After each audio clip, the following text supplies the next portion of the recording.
현실 즉시와 미래를 내다보는 선지자적 해안으로 공산으로 가던 대한민국을 온몸으로 막아내신 지도자, 예수한국 복음 통일을 위해 하나님이 세우신 이 시대의 영적 지도자, 국민혁명의장이시며 한기총 대표장을 지내신 정경훈 목사님을 기립박수로 모시겠습니다.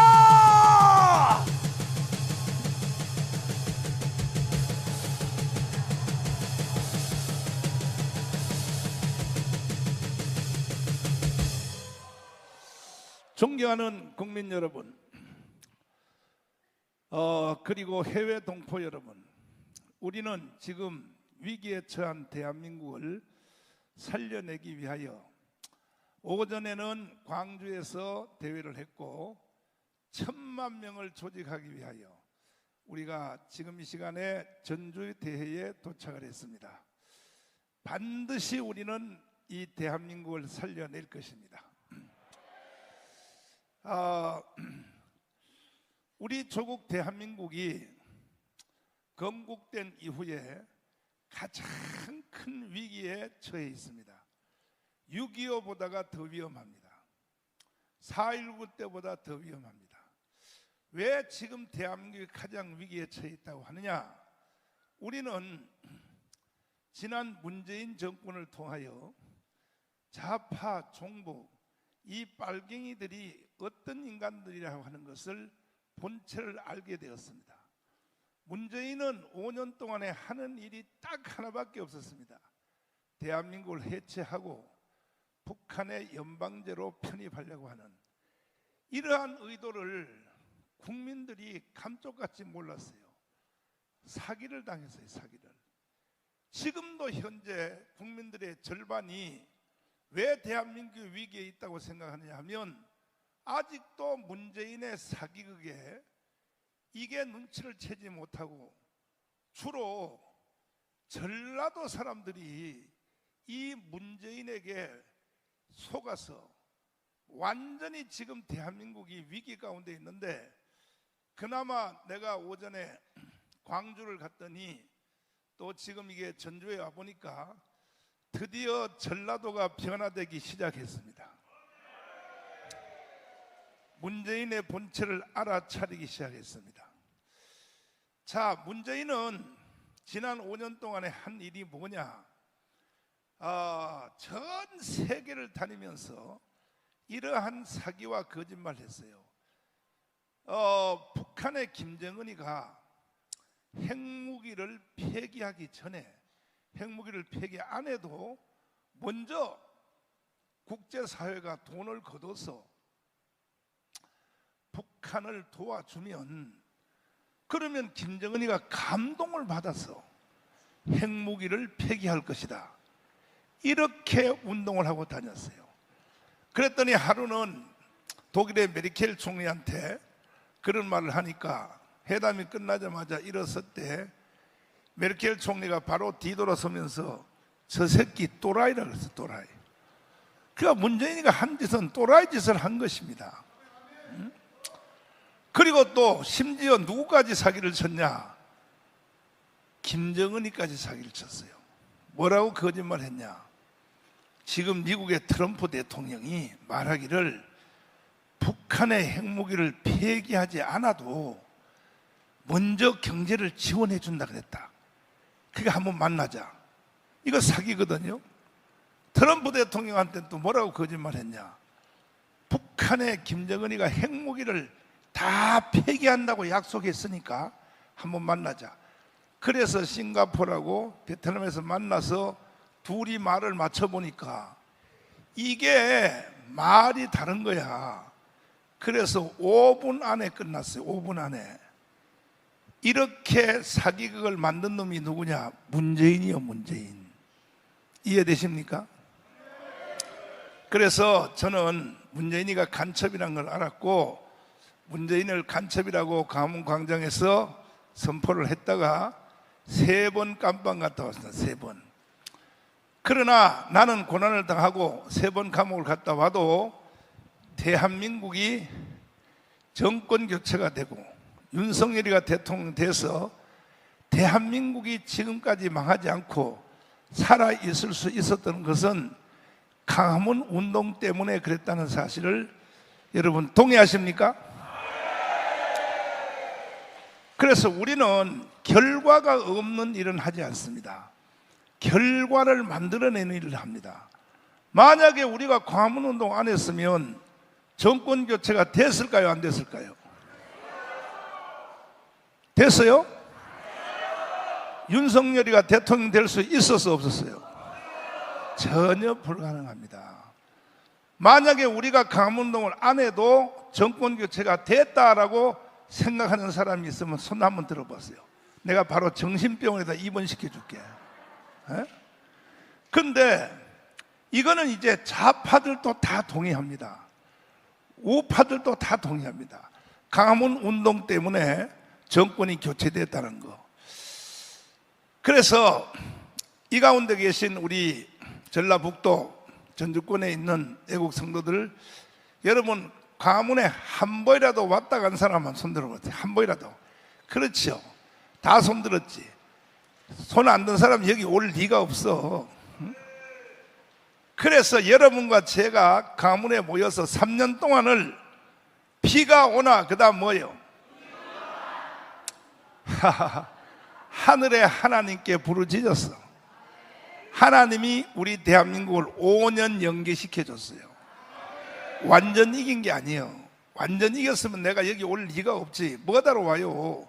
저는 몸도 안 좋은 상태인데 5년 연기됐습니다. 하나님이 이렇게 생각합니다. 그래, 니들이 3년 동안 강문에 모여서 나라 살려달라고 그래 기도했지? 그러면 한번 내가 5년 두고 보리라.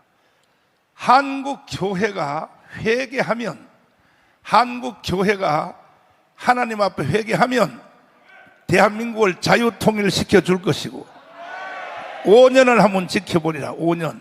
몇 년이요? 그래서 우리는 광화문에서 울부짖었는데 광화문 영상을 한번 보여드리면, 자, 한번 보십시오. 내가 어느 자리에 있었는지 한번 찾아봐요. 내가 그때 저 자리에 있었다. 한번 찾아봐요. 시작. 국민 여러분, 대한민국 헌법으로 자유 통일해 봅시다.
홍콩에 불행 시위가 3달 했거든요.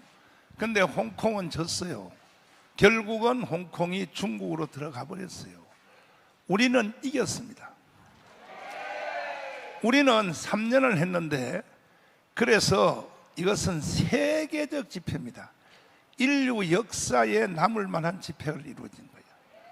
그 결과 여러분과 제가 지금 대한민국이 망하지 않고 북한의 연방제로 넘어가지 않고 지금도 대한민국을 누리고 있는 것입니다. 이것은 여러분들의 수고 때문에 이렇게 된 것입니다. 그러니까 이제 우리가 한 번 더 이겨야 되는데, 두 번째 이긴 것은 뭐냐? 평택 사건입니다. 평택 사건. 평택 개딸들을 잡으려고 왔어요, 안 왔어요? 평택까지 온 사람 손 들어봐요. 근데 안 온 사람도 되게 많네. 절반은 손 안 드네. 이따가 이 손 안 든 사람들은 저녁 먹지 마라. 내가 뭔 말을 하면요, 일사불란하게 다 움직여야지 말이야. 7월 27일 날 평택에서 우리가 개딸들을 깨기 위하여 총동원됐는데, 그 집회 한 사건 때문에 드디어 자유통일이 이루어지게 생겼어요. 제가 지난주에 미국 갔다 온 지 알아 몰라요.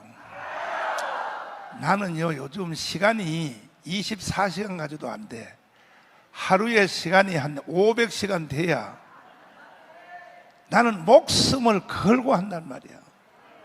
지난주에 비행기 15시간 타고 워싱턴에 가서 상원의원, 하원을 돌려놓으려고 그들하고 대화하기 위해서 갔는데, 나는 영어가 잘 안 되잖아. 응? 잘 안 돼서 영상으로 말할 수밖에 없어. 그래서 평택에 있는 이 영상을 딱 보여줬어. 우리가 이 주한미군을 지키려고 10만 명이 동원돼서, 그날 온도가 34도였었다. 34도. 이렇게 우리는 미국을 좋아하고 사랑한다. 자, 영상을 한번 보겠습니다.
미국의 상원의원들은요, 딱 100명이거든.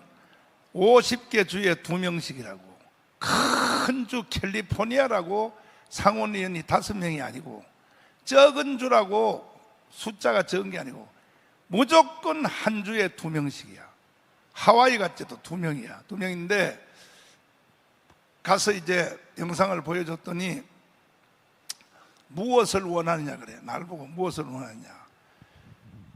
중국에서 북한으로 가는 송유관 파이프라인 땅에 묻혀 있거든요.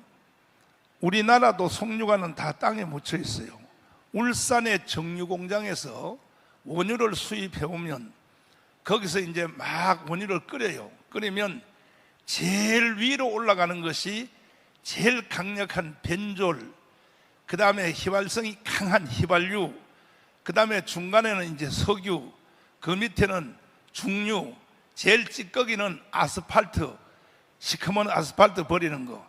원유는 수입해 오면 하나도 버릴 게 없어요. 그 다음에 시커먼 그 찌꺼기 아스팔트는요, 다시 공장으로 가면 석유 화학 제품을 만들어요. 플라스틱이고 이게 전부 원유에서 나온 겁니다. 그런데 거기서 원유가 생산되면 이것이 의정부까지 전부 땅에 묻혀 있어요. 송유관으로. 그러니까 울산에서부터 쏘면 의정부까지 기름이 그냥 가게 돼 있는 것처럼 여수에서도 똑같아. 여수에 또 하나 있어.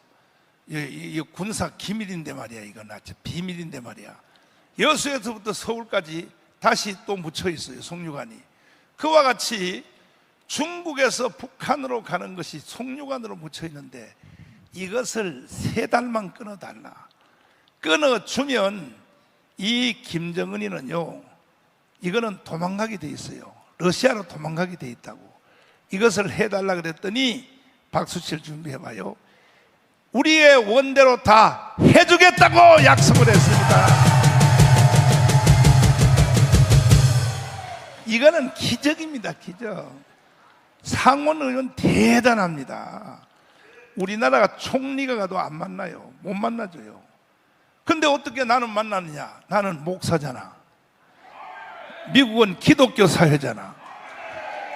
교회 성직으로 따지면 나는 목사고 상원의원은 집사거든. 집사? 그러니까 집사가 목사 말 들어야 돼, 안 들어야 돼? 그래서 기적이 일어난 거예요. 이제 미국의 모든 문제는 다 해결됐어요. 이제는 국내에서 1000만 명 조직만 끝나면 그날이 바로 자유통일되는 날이에요. 그날이 예수 한국 복음통일 되는 날입니다. 존경하는 전라북도 도민 여러분, 특별히 기독교 목사님 여러분, 장로님 여러분, 제발 내 말 좀 들으세요. 그거요, 더불어민주당 찍어줘 봤자 초콜릿도 한 개 못 얻어 먹었잖아. 더불어민주당이 초콜릿 줬어? 돈 줬어? 그런데 왜 전라북도가 이렇게 멍청하냐고. 그러니까 싹 이제, 그래도 여러분들은 또 옛날부터 버릇이 있어서 국민의힘 정당은 찍기 싫을 거야. 그래서 내가 조영기 목사님이 정당을 하나 만들어 줬어요. 이것이 바로 자유통일당이야. 그래서 전라도는 100% 다 이제 자유통일당으로 다 가입해야 되는 거다. 만약에 그렇게 안 하면 대한민국은 없어져 버려요. 전라북도도 없어져 버려요. 결국 연방제로 북한으로 넘어간다고. 이 사실을 30년 전에 한국의 영계의 거인인 조영기 목사님은 이미 아는 거예요. 그래서 장경동 목사하고 나하고 둘이를 불러서 반드시 대한민국 망한다. 그러니까 정당을 만들어, 기독당을 만들어 여의도에 넣으라고 지시를 했어요. 그리고 전라도의 최고의 지도자, 아마 앞으로도 전라도에 이 이상의 지도자가 나올 가능성은 거의 없어요. 경상도에는요, 조영기 목사님 같은 사람이 나올 가능성이 100년 안에는 나올 가능성이 없어요.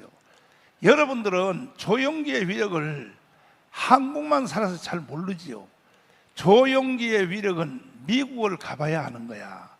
내가 미국 집회 많이 해봤어요. 그리고 미국의 연합 집회도 해보고, 그리고 미국의 현지인들, 한국 사람들 말고 현지인들 교회에 가서 설교도 해봤어요. 해보면 예배 딱 마치면요, 처음 나한테 인사하러 와서 묻는 말이 윤석열 대통령 아냐고. 그건 안 물어봐요. 윤석열이가 우리나라 대통령인 것을요, 미국 사람들은 절반이 몰라요. 우리는 대단한 나라 같지만요, 미국은 관심 없어요. 그런데 딱 만나면 묻는 말이 이렇게 말해요. 영어로 Do you know Pastor Joe? 조영기 목사 아냐가. 이걸 제일 먼저 물어요. 그럼 내가 그랬어요. Yes, I see. 알 정도가 아니야. 나는 아는 정도가 아니라 조영기 목사님 교회 가서 설교도 했어. 설교. 그러면요, 날 껴안고 침을 내 볼택에다 다 묻혀놓고 날 데리고 밥 먹으러 가자고 난리야. 앞으로 미국 가서 돈 없으면 조영기 안다고 떠들어봐. 그럼 밥 사준대. 내가 밥 사줘. 이렇게 조영기의 위력이 세다고요. 한국 사람들은요, 조영기 알기를 우습게 하는데 이게 한국 사람들이 참 나쁜 버릇이 있어. 김대중은 더럽게 잘 알면서 말이야. 김대중 알아요? 몰라? 이것도 모른 척하고 난리야 이거. 그 다음에 전라도는 김중곤 같은 사람이 나올 가능성이 100년 안에는 없어요. 전라도의 최고의 지도자는 김대중이 아니고 김중곤이야, 김중곤. 그러면 이 두 어른이 뭐라고 말을 했는가? 30년 전에 이미 대한민국 망한다고 경고를 했어요. 들어보세요. 자, 우리의 군대가 울타리면 보안법은 대문입니다. 아무리 울타리를 튼튼히 해놓아도 대문을 열어 제껴버리면 안방까지 적이 들어오는 것입니다. 보안법을 우리가 없애버리면 어떠한 일이 일어납니까? 첫째로 북한 노동당에 가입하는 것을 막을 수가 없습니다. 대한민국 땅에서 100주에 북한 노동당에 가입해도 처벌할 수 없습니다. 둘째로 북한 체제와 주체 사상을 마음 놓고 길거리에서 전파해도 중지시킬 수가 없습니다. 셋째로 방송이나 신문에 김정일 정권을 찬양하는 방송이나 글을 적어도 막을 수가 없습니다. 넷째로 주체 사상이나 공산주의를 선전하고 가르쳐도 막을 길이 없습니다. 다섯째로 서울 길거리에 인공기를 휘날리고 북한 국가를 불러고 김일성 추모 대회를 열어도 막을 수가 없습니다. 이러므로 우리는 보안법을 폐지해서는 절대로 안 됩니다.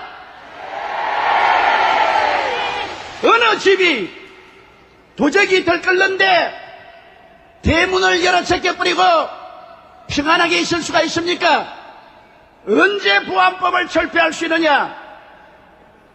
북한의 침략 야욕이 사라졌을 때, 더 이상 우리의 적이 아닐 때 우리는 보안법을 없애도 좋습니다. 자, 전라도의 최고의 지도자 김중곤 목사님의 말씀을 잘 들어야 됩니다. 이분은 전라도의 창조 이후로 최고의 지도자예요. 김대중이가 대단해요? 김중곤이가 대단해요? 이 김대중은요, 간첩이요, 간첩. 근데 어찌하여 전라도 사람들이 김중곤 말을 안 듣고 어떻게 김대중 말을 듣냐고. 그러면 우리 김중곤 목사님 말씀을 들어보세요. 이분은 태어나는 것이 김대중 대통령이 하이도에서 태어났죠. 그 바로 옆에 섬 지도란 섬에서 태어났어요. 이분이 말씀하신 걸 직접 한번 들어보시고, 특별히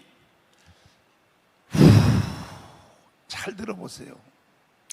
이 김중곤 목사님의 말씀은, 이 목사님의 말씀은요, 하나님 음성 그대로 들어야 돼요. 하나님 음성 그대로. 하나님이 말씀하는 말로 직접 들어야 된다 이 말이야. 준비됐어요?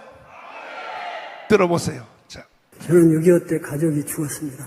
내 눈앞에서 아버지도 죽고, 공산당이 우리 집 모습을 살던 사람의 아들이 위증을 해가지고 인민재판을 해서 밤에 끌고 가서 내 아내도 죽이고 아버지도 죽이고, 진짜 막 그냥 찔러서 죽이고 때려서 죽였어. 나도 죽었다가 살아났는데 이 사람들이 끌고 다니다가 못 죽여요. 그건 정말 하나님이 개입 안 하면 있을 수 없는 얘기예요. 10사람이 공동 운명체가 되기 위해서 10사람이 하나씩 때려서 죽여야 돼요. 돌로라도.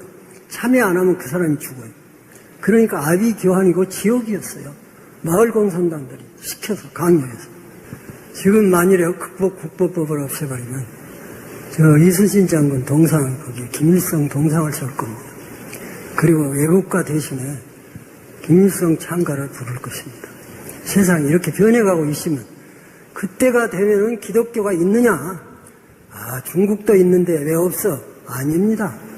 이것은 영의 싸움입니다. 북한 자체의 정권은 식물 정권이지만 남한의 좌익이 몽땅 뭉쳐가지고 저 서울시청 앞에서처럼 그 좌익이 다 뭉쳐가지고 이 정권을 없애버리고 다시 좌익 정권이 서게 되면 그 다음에 북한하고 합작해서 남북 국회의원들이 모여서 이제 연방정부를 세웠다 해버리면 끝입니다. 그러면 교회는 내 생각에 없습니다. 한국은 세계에서 유일의 나라예요. 특별히 다른 나라는 공산당이 있어도 상관없어요. 그러나 우리나라는 있으면 안 돼요. 그것이 마지막이에요. 무서운 영의 전쟁이에요. 최후의 전쟁이에요. 기독교에 대한 심판이에요. 기독교의 생사가 여기에 달려 있어요. 이분이 지금 목숨 걸고 지금 경고하는 말을 들어야 되는 겁니다. 그런데 전라도에 있는 기독교인들이, 전라도에 있는 목사들이, 전라도에 있는 장로 새끼들이 김중곤 말을 안 들어요. 그럼 돼요, 안 돼요? 지금 뭐라고 말합니까?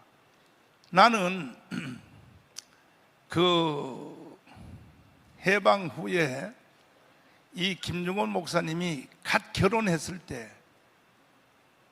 애도 낳기 전에 처음 결혼했을 때 김중곤 목사님을 묶어놓고, 뒤로 묶어놓고 목사님이 보는 바로 그 앞에서 아버지를 죽였어요. 북한 인민군이 죽은 게 아니에요. 동네 빨갱이가 죽였어요. 동네 빨갱이가. 무슨 빨갱이요? 그리고 엄마도 죽였어요. 딱 묶어놓고 보는 데서. 그리고 결혼한 지 1년밖에 안 되는 사랑스러운 그 김중곤 목사님의 부인을 죽였어요. 그리고 그 다음에 마지막으로 김중곤을 죽이려고 그냥 질질 끌고 다니다가 하나님의 기적으로 죽은 줄 알고 갖다 버렸는데 기적적으로 살았어요. 이걸 지금 증언하고 있는 거예요. 이걸 직접. 이해가 돼요? 그러니까 이런 것을 경험을 해봐야 아는 거야. 응? 하신 말씀이 뭐라 그래요? 이제 다시 한번 좌익 정권이 정권을 잡으면 이게 뭔 말입니까? 지금 더불어민주당이 세상의 지구촌에서 참 기가 막혀요. 교회 폐쇄법. 이 교회 폐쇄법을 발의한 사람들이 국회의원 중에 76명이요. 명단 한번 보세요. 절대로 이런 새끼는 찍으면 안 돼. 교회 폐쇄법이야. 교회 폐쇄법. 아니 그런데 이런 당을 찍는단 말이야. 누가? 목사 장로들이. 어떻게 하여 대한민국의 정당 중에 하나인 더불어민주당이 이런 짓을 하냐고. 그래도 찍을래요? 전라도는 뭐 그런데며 내 친구들한테 얘기 들어보니까 새벽기도 해서 하면서 절대 안 찍어야지 하고 투표소에 가면 손이 글로 간대. 그러면 중풍이 걸렸냐? 손이 글로 가게? 미쳤어. 이거는 전라도만 그런 게 아니에요. 경상도도 똑같아요. 무조건요 국민의힘 정당 그냥 기계적으로 찍는 거야. 한국의 기독교인들이요 정신 차려. 그래서 일찍이 25년 전에 장경동 목사하고 나하고 둘이를 불러서 대한민국 망하고 한국 제도 망하니까 빨리 기독당을 만들어서 국회에다가 단 2명이라도 넣어라 이거예요. 내가 그래서 김중곤 목사님한테 2년을 불려다녔는데 내가 이렇게 반문했어요. 어르신, 아니 지금 국회 안에는 장로하고 집사들이 수두룩한데, 응? 아니 더불어민주당 이낙연도 안수집사고 정세균도 안수집사고, 아니 집사들이 다 수두룩하고, 국민의힘 정당에도 뭐 황우여, 그 당시 황우여도 장로고 다 그런데, 아니 양쪽 당에다 기독교인들을 불러서 어르신들이 지시하면 되지. 안 된다는 거예요. 왜? 우리나라 국회는 정당에 딱 들어가면 정당이 공천권을 가지고 있기 때문에 꼼짝 못한다는 거예요. 당론을 거부할 수가 없다는 거예요. 그러나 기독당이라고는 새로운 집을 지어서 국회에다가 들어가면 그때는 이제 양쪽 당에 있는 기독교인들을 불러 모아서 자, 동성애 이슬람 차별금지 이거 반대 법안을 냅시다 하면 그때서는 동의할 수 있다 이거야.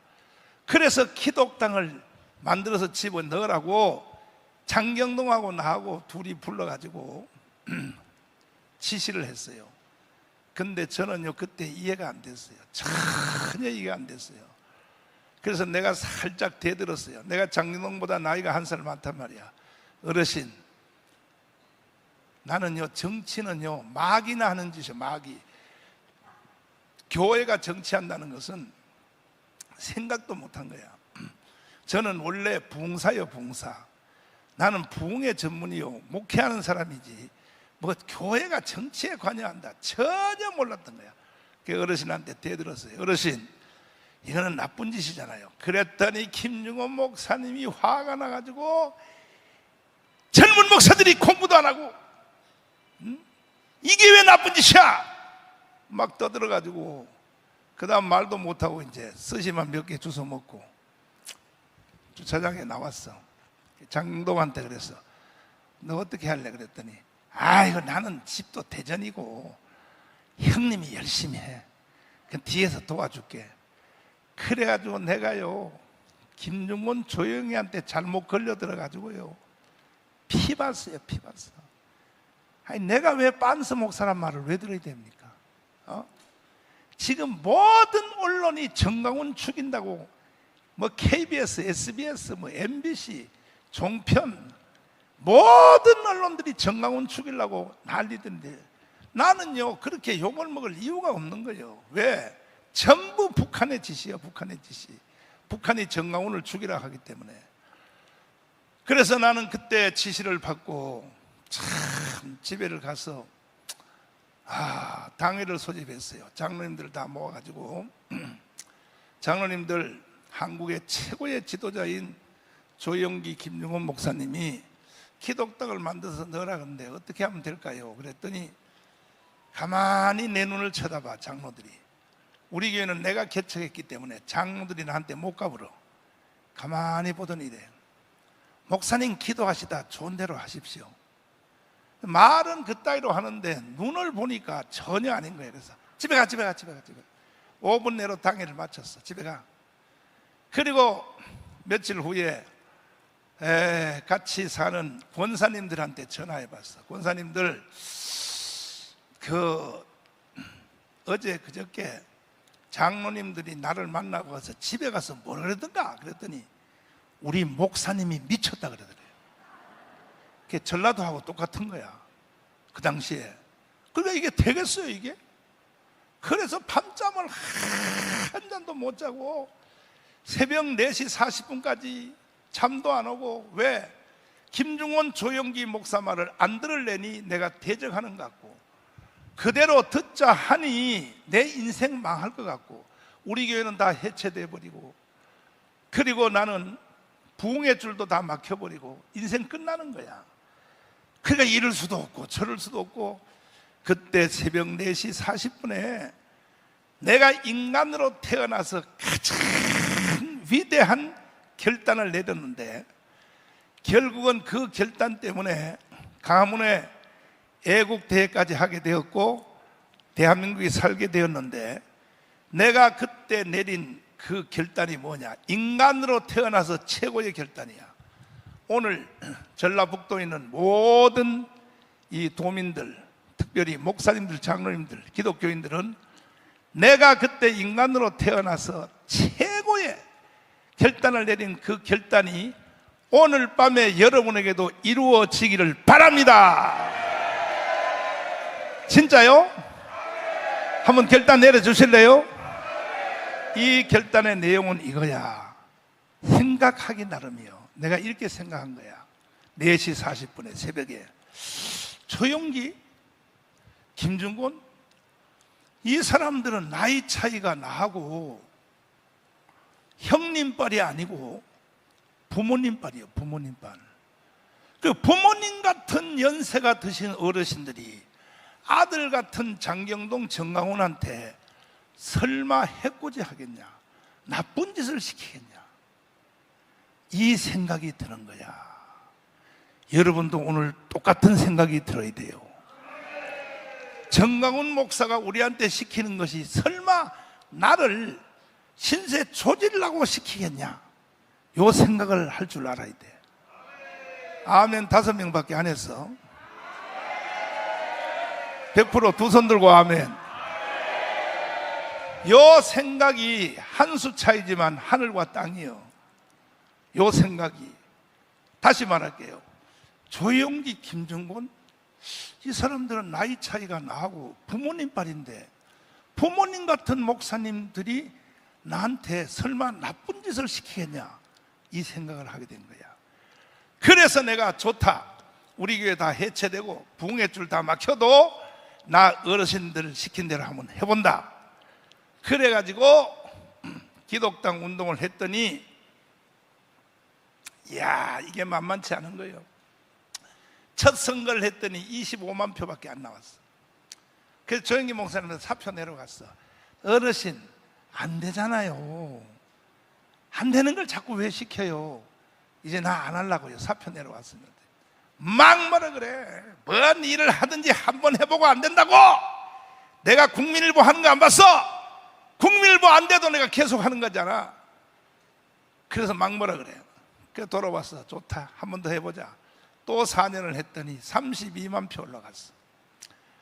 또 4년 했더니 44만 표 올라갔어. 우리나라의 기독교인들이요, 세례를 받은 사람이 1700만이에요 1700만. 왜 기독교인이 1700만 세례교인이 있음에도 왜 대한민국을 완전히 못 살리느냐, 이거는요 목사들 때문에 그래요. 목사들이 신학교 다닐 때 잘못 배워서 그런 거야. 응? 그래가지고 제가 이제 그 다음에 또 4년을 준비해서 했더니 이제는 다 이제 만세할 준비해봐요. 몇 표를 얻었냐, 분기점이 넘었어. 77만 표를 때렸어. 77만. 그때 제일 1등한 지역이 어디냐? 전라북도요. 전라북도가 1등 했대요. 1등. 전라북도가. 그래서 이제는 탄력을 받았어요. 탄력을 받았는데 이제 다음에 내년 4월 10일 총선할 때는 우리가 최소한 51석을 해야 되고, 그되기 위해서는 1000만 명을 조직해야 돼. 그때 가지고 무슨 뭐 선거한다 뭐 한다, 그때 가면 늦어요. 이번에 10월 9일 날 국민대회 할 거거든. 강화문에서 국민대회 하는 거 알아 몰라요? 그때 오실래 안 오실래? 안 올 사람만 손 들어봐. 안 올 사람만 손 들어. 안 올 사람들은 내가 내쫓아 버리려고, 내가 저녁 안 먹여주려고. 진짜 오실래? 그래서 이번에 10월 9일 날 1000만 명이 조직돼서 한 자리 모이면 예수 한국, 그 다음 뭐예요? 할렐루야. 우리 한번 해보자, 이거 해보자. 그래서 이제는 문고리 잡았어요. 확실히 문고리 잡았고, 그래서 우리는 2번 크게 승리했는데, 강화문에서 승리 한번 했고 평택에서 승리했는데, 이번에 이제 마지막 한 번만 더 1000만 조직이 성공돼 버리면 그날이 바로 통일되는 날이에요. 아멘. 두 손 들고 아멘. 그래서 지금도 기독교인들이 다 합쳐지고, 그 다음에 또 목사님들이 다 합쳐지고, 장로님들이 하나가 되면요 천지개벽이 이루어져요. 지구촌에서 가장 위대한 대한민국을 만들 수 있어요. 그러나 사람들이 요즘 광화문에 요즘 왜 안 오냐고. 아까도 평택에 오라 그랬더니 여기 안 온 사람이 절반 안 온다고 안 왔잖아요. 그 왜 안 오냐? 나 다 해석할 줄 알아. 왜 그러냐면 이렇게 해요. 목사님, 아이고 참 윤석열 대통령 만들어줬고, 그리고 이제 정권을 교체해줬으면 윤석열이가 다 알아서 할 텐데, 뭐 지금 또 오라고 난리야. 그렇지 않다니까요. 윤석열 대통령이 힘이 있는 것 같지만 힘 없어요. 밑에 받치는 세력이 없으면요, 대통령이요 일개 기자만큼도 힘 없어. 대통령이 대단할 것 같죠. 그러나 윤석열이가 지금 저렇게 기가 살아서 펄펄 뛰는 이유는 강화문에 여러분과 내가 있기 때문에. 그래서 윤석열 대통령이 지금 말이요 보통 세진 게 아니에요. 윤석열 대통령이 발언한 거 보세요. 내가 지난 1년 대통령을 해봤더니 아찔하더라 이거야. 자, 한번 들어보세요. 정부를 담당해 보니까 우리가 지난 대선 때 힘을 합쳐서 이 그야말로 국정 운영권을 가져오지 않았더라면 이 나라가 어떻게 됐겠나 하는 정말 아찔한 생각이 많이 듭니다. 이게 뭐냐, 1년 4개월 대통령 해봤더니 이제 정체를 다 한 거야. 대한민국은 간첩의 손에 들어갔다는 것을 이게 알았다는 그 말이에요. 그리고 자유총연맹에서 뭐라고 연설했는가 한번 들어보실래요? 이제 윤석열은 확실히 알았어요. 이제 대한민국에 대해서 파악을 다 했어요.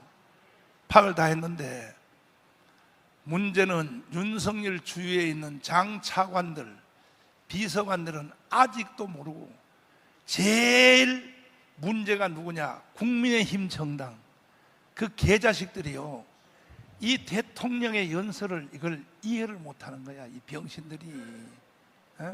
그것도 제일 나쁜 놈이 누구냐, 경상도 출신 국회의원들, 국민의힘 정당. 저 새끼들은 지금도요 공천에 줄서기 해가지고 또 국회의원 4년 더 헤쳐먹으려고. 대한민국이 다시 망한다면 제1번은 더불어민주당 때문에 망하고, 제2번은 국민의힘 정당의 중에서도 경상도 국회의원들 그 개새끼들, 그거는요 공천 이꼴 당선이야. 전라도하고 똑같아. 망한다니까요. 윤석열 대통령의 이 말을 못 알아듣는 거야. 자유총연맹에서 연설한 걸 다시 한번 들어보세요. 북한 공산 집단에 대하여 유엔 안보리 제재를 풀어달라고 읍소하고 유엔사를 해체하는 종전선언을 노래 부르고 다녔습니다. 우리를 침략하려는 적의 선의를 믿어야 한다는 허황된 가짜평화 주장이었습니다. 자유 대한민국을 무너뜨리려고 하거나 자유 대한민국의 발전을 가로막으려는 세력들이 나라 도처에 조직과 세력을 구축하고 있습니다. 이것은 보수 진보의 문제가 아닙니다. 자유 대한민국의 정체성을 지켜야 하는 문제입니다. 이제 윤석열 대통령은 본질을 아는 거야. 대통령 될 때까지도 몰랐던 거예요. 대한민국이 간첩의 손에 들어갔구나. 이것을 이렇게 표현한 거야. 이해됐어요? 이해됐어요? 그러니까 대한민국은 희망이 없는 거예요. 왜? 대한민국이 지금 간첩의 손에 들어가 있기 때문에 꼼짝 못하게 돼 있어, 대한민국은. 그러니까 김정은이가 날고 뛰는 거예요. 그런 사이에 미국의 국방부 장관 와인버그 장관은요, 대한민국은 반드시 망한다는 거예요. 무엇 때문에? 요렇게 망할 것이다 하고 책을 썼어요. 500페이지. 이것을 내가 돈이 많으면 5,300만 권의 책을 사서 여러분에게 한 권씩 다 주고 싶지만 돈이 없어가지고 내가 사줄 수는 없고, 이 책의 500페이지 책을 영상으로 만들었어. 그 영상을 보시면 500페이지 책을 읽는 것보다 여러분은 책 사줘도 또 읽어봤자 뜻도 몰라. 여러분들은 모르는데 내가 여러분이 이해되도록 쉽도록 영상으로 만들었단 말이에요. 한번 들어보실래요? 대한민국은 이렇게 망한다 이거예요. 들어보세요. 여러분들은 대한민국이 멸망한다면 어떤 이유에 설 것 같습니까? 전쟁, 자연재해, 국가부도, 전염병. 전직 미 국방부 장관 캐스퍼 와인버거는 그에 이쳐서 더 넥스트워를 통해 이렇게 예측했습니다. 내전.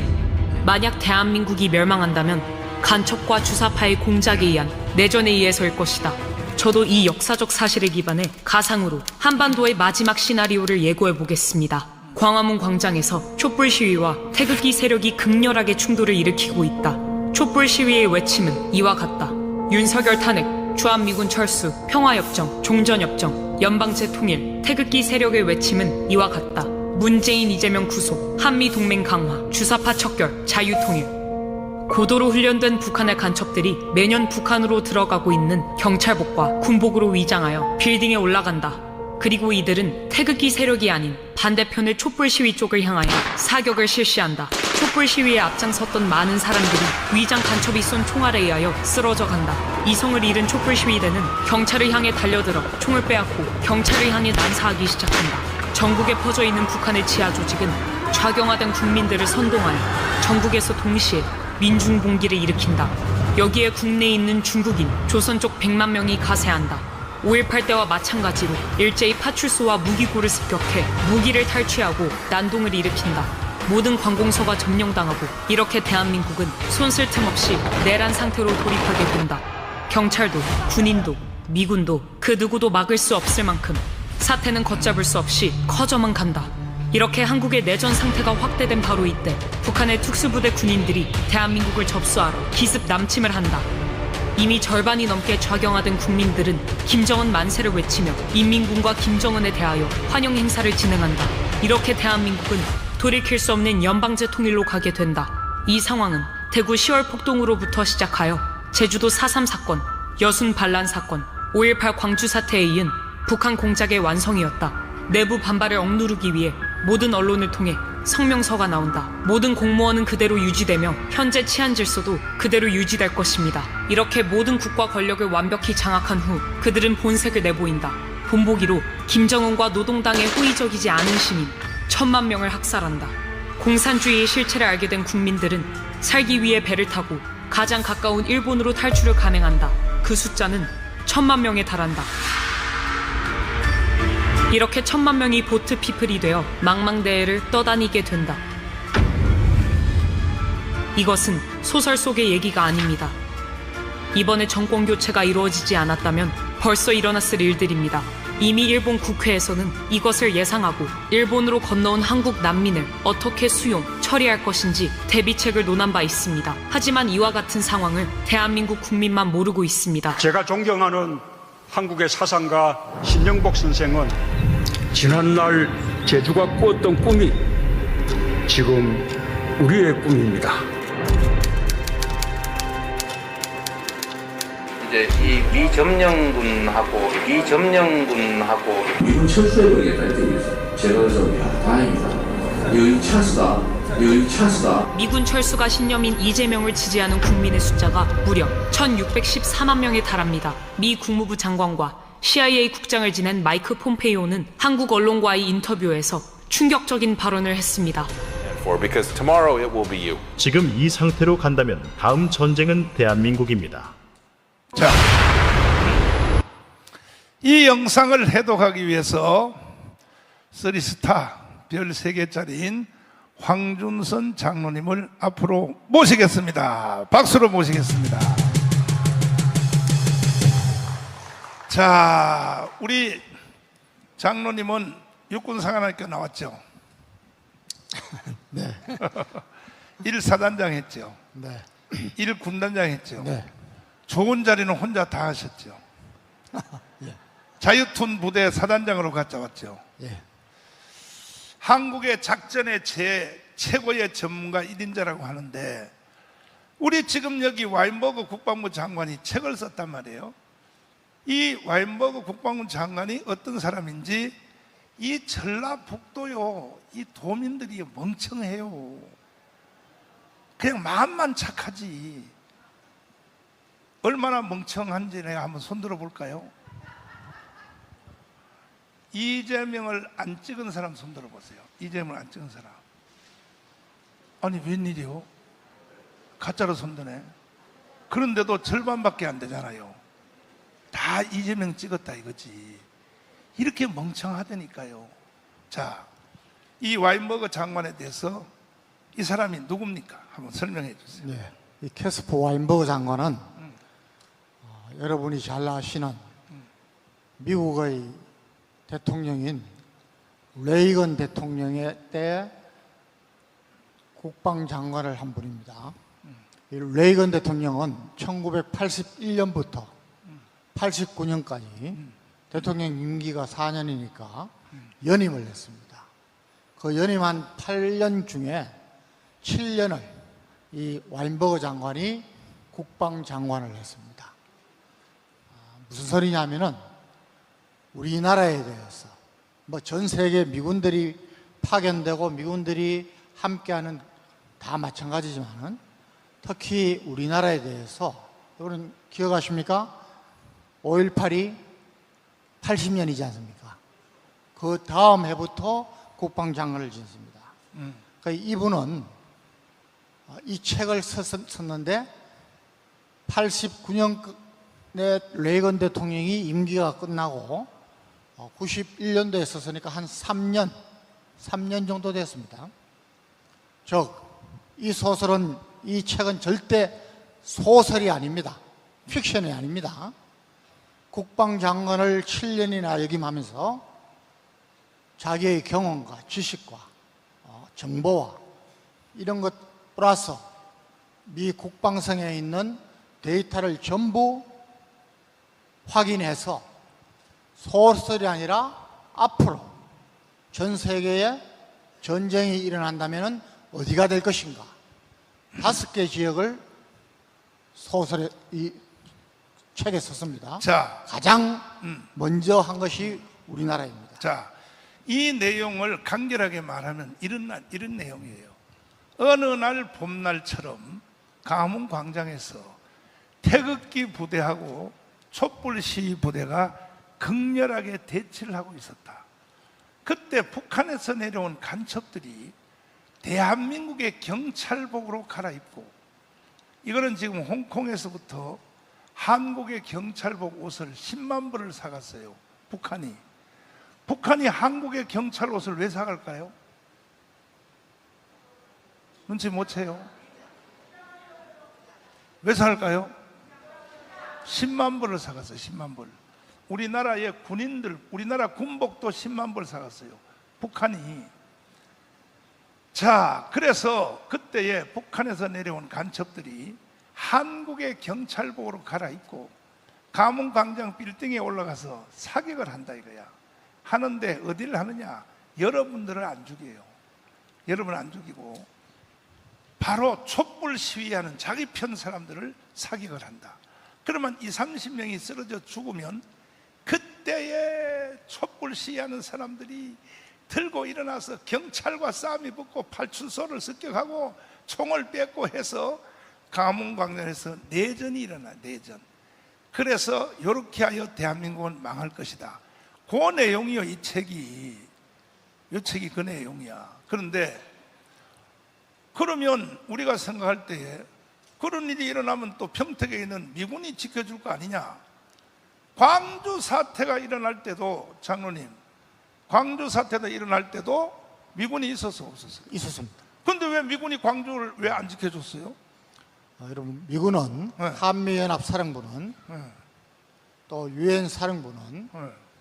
그 임무가 북한이 우리나라를 다시 남침해서 전면전이 일어났을 때를 대비해서 전쟁을 억제하고 훈련을 하고 전쟁에 대비해서 이기는 것이 그들의 임무입니다. 우리 국내 문제, 계엄 상황을 비롯해서 국내 문제와 또 소규모 북한군의 침투, 또 여기에 일어나는 여러 가지 상황은 미군은 개입할 수 없습니다. 우리 한국군 합동참모본부에서 모든 것을 지휘하고 통제해서 해결해야 됩니다. 자, 그러면요, 지금 현재 상태로 북한하고 대한민국하고 군인 대 군인이 붙으면 누가 이길까요? 예. 지금은 여러분 제가 한번 여쭤보겠습니다. 우리가 무조건 이긴다. 손 들어 보십시오. 예. 붙어봐야 된다. 한들 우리가 질 수도 있겠다. 그런데 뭐 손 안 넣으신 분이 80%입니다.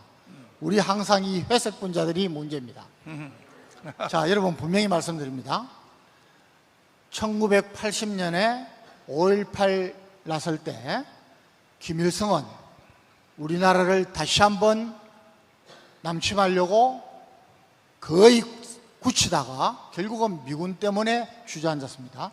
그것이 비밀로 되어 있다가 다 공개되었습니다. 마찬가지입니다. 미군이 이 땅에서 없어져야만, 미군이 철수해야만 북한은 다시 한번 그 남침의 유혹을 가질 수 있는 것입니다. 지금 말씀드린 대로 지금은 그때하고 완전히 달라졌습니다. 지금은 우리하고 북한하고 재래식 무기로 전쟁을 시작하면은 우리는 무조건 이깁니다. 이긴다. 오래 가지도 않습니다. 예, 단 2, 3주 내에 이깁니다.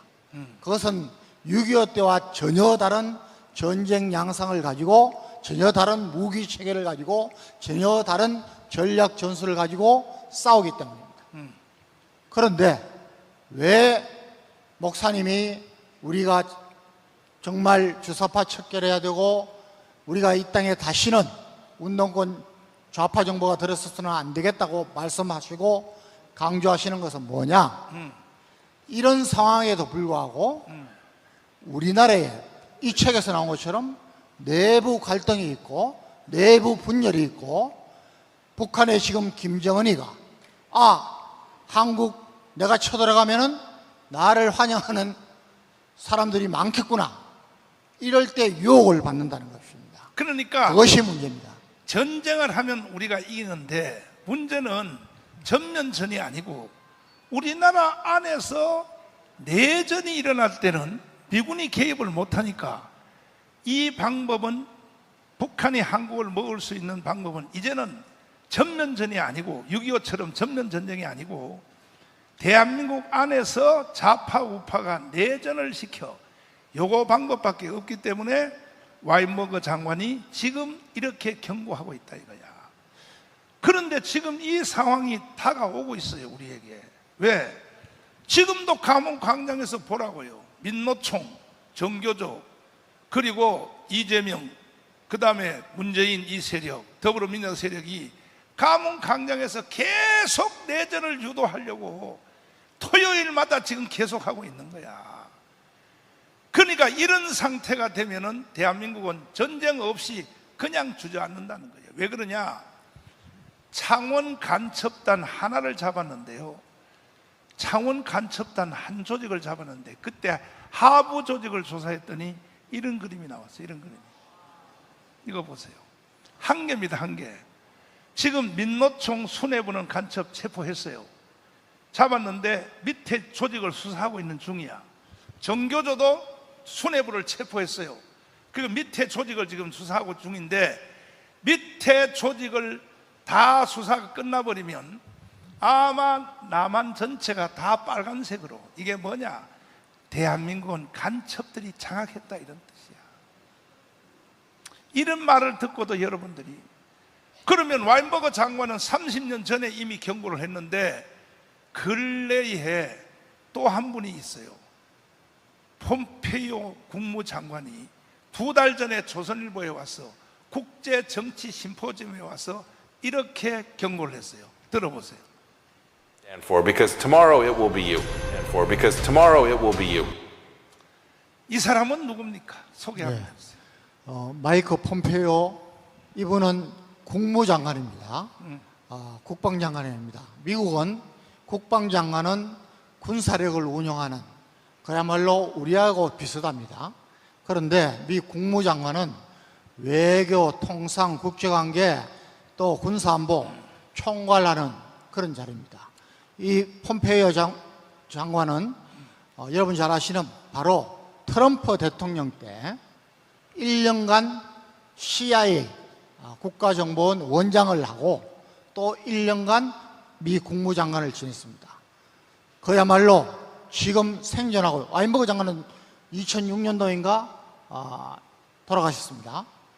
이분은 생존하고 있는 전 세계의 보수, 우파 이런 분들 중에 가장 영향력이 큰 분이고 미국에서도 지금 대통령 선거 때마다 이름이 거론되는 분입니다.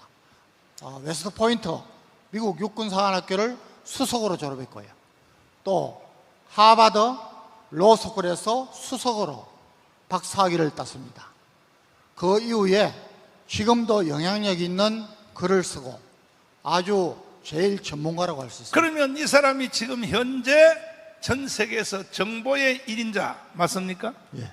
정보의 1인자인데 이 사람이 뭐라고 말을 했는가? 2달 전입니다. 2달 전에 다시 한번 들어봐 주세요. 다시. And for because tomorrow it will be you. And for because tomorrow it will be you. 자, 장로님, 영어 잘하시니까 이거 통역 한번 해봐요. 이게 뭔 말인지 통역 한번 해봐요. 여러분, tomorrow it will be you. 다음 차례는 당신들이야. 그런데 그 앞에 보면은 for because라는 의미합니다. 무슨 말이냐?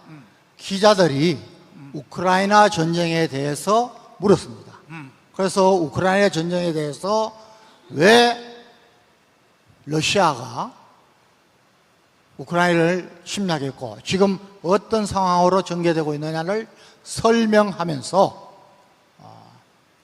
다음 차례는 대한민국이 될 것이다. 왜 그러냐? 여러분, 전 세계에서 다음번 국가 간의 전쟁이 일어난 것을 가장 최우선 순위를 우리나라에 두고 있는 것입니다. 자, 이름에도 불구하고 전 세계의 전문가들이 다음은 대한민국이라고 다 경고하고 일본도 그렇게 말하고 일본은 이미 국회에서 회의를 하고 있어요. 왜? 반드시 대한민국 공산화가 되면 1000만 명이 일본으로 도망을 올 것이다. 배를 타고. 그때 이걸 어떻게 대책을 하는가? 일본 국회가 실제로 회의를 하더 회의를. 그런데도 대한민국만 모르고 있는 거야. 왜 모르냐? 대한민국의 언론들이요, 북한한테 완전히 점령당해서 국민들의 귀와 눈을 다 가려놔가지고 우리만 마치 대한민국이 정상으로 가는 것처럼 아침에 해가 동쪽에서 뜨고 서쪽에 해가 지니까 마치 대한민국이 정상으로 가는 것처럼 멍청하게, 가장 멍청한 사람이 많은 데가 어디냐? 전라북도요. 봐, 맞다 그러잖아. 여기 맞다 그러잖아. 다 맞다 그랬잖아. 장로님, 마지막 말씀 한 말씀. 사랑하고 존경하는 우리 전라북도 애국시민 여러분, 우리나라는 민족성을 볼 때 안타까운 점이 많습니다. 제가 가장 아쉬워하는 것은 우리나라는 미래에 대비하는 것에는 완전히 젬병입니다. 아시죠? 5000년 역사에 9,900회 이상의 침략을 받았습니다. 우리가 침략한 적 한 번도 없습니다. 그러면 5년에 한 번 정도 침략을 받았다는 겁니다. 그런데 여러분 잘 기억하시는 1952년에 임진왜란 때에 전 국토가 완전히 만신창이가 됐습니다. 율곡 선생이 이것을 앞으로 다시 한번 당하지 않으려면 10만 명의 군사력이 필요하다. 10만 양병설을 제청했습니다. 그런데 얼빠진 선조와 그 밑에 대신들이 전혀 무시하고 당파 싸움만 했습니다. 바로 5년 뒤에 97년도에 정유재란을 57년도에 정유재란을 또 맞았습니다. 자, 여러분, 이제는 우리가 미래를 대비해야 됩니다. 여러분, 이것은 말이죠, 이것은 그냥 싸움이 아닙니다. 영적인 싸움입니다. 선악의 싸움입니다. 하나님을 섬기는 세력과 하나님을 섬기지 않는 세력의 싸움입니다. 에베소서 6장 12절에 우리의 싸움은 혈과 육을 상대하는 것이 아니요 정사와 정치가들과 권세와 이 세상 주관자들과 하늘에 있는 악의 영들을 대하여 싸우는 것이라고 했습니다. 여러분, 우리 한국교회가 정말 이제 회개해야 됩니다.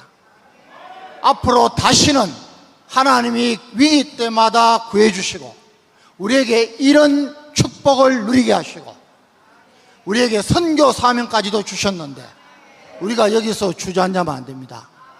여러분, 예루살렘 거리에서 정의를 행하며 진리를 구하는 자 한 명을 찾으면 하나님이 예루살렘 용서하고 살리라고 했습니다. 저는 여기에 계신 여러분들이 정말 이 한 사람 되기를 원합니다. 저와 여러분이 이제 이 운동에 앞장서서 이제 저희들 이번에 목사님 미국 갔다 오시면서 정말 기대 이상의 하나님이 준비해 주시고 인도하시는 체험을 단단히 했습니다. 전 세계가 앞으로 놀랄 일입니다. 그럼에도 불구하고 우리가 더욱더 힘써 열심히 해야 됩니다. 기도하면서 이 전라도가 우리 전라북도가 저는 조금 전라남도하고는 또 다르다고 봅니다. 정말 위기 때마다 선교사들이 여기 와서 얼마나 순교하면서 복음을 전했습니까? 여러분, 독립운동 때, 3.1절 독립운동 때 우리 호남에서 독립운동가가 많이 일어났습니다. 지금이야말로 여러분들이 이 나라를 다시 한번 건국하는데 정말 하나님의 정의 장병들이 되어주시기를 간곡히 부탁합니다. 박수하겠습니다. 결국은 가장 큰 원인이 뭐냐 하면 대한민국이 간첩 손에 들어갔다는 거야. 자, 할아버지를 앞으로 모시겠습니다. 할아버지. 자, 우리 할아버지가 북한에 가서 간첩 교육을 24년 받고 난파되어서 한국에 오셨는데, 그래서 전향한 우리 할아버지인데, 그렇지. 잘 들으세요, 여러분. 잘 들으세요. 이번에 윤석열이가 대통령이 당선되고 정권이 바뀌어지는데 우리 할아버지의 영상이 1등 공신을 했어. 이 할아버지의 영상이요, 보통 큰 역할을 한 것이 아닙니다. 이해되십니까?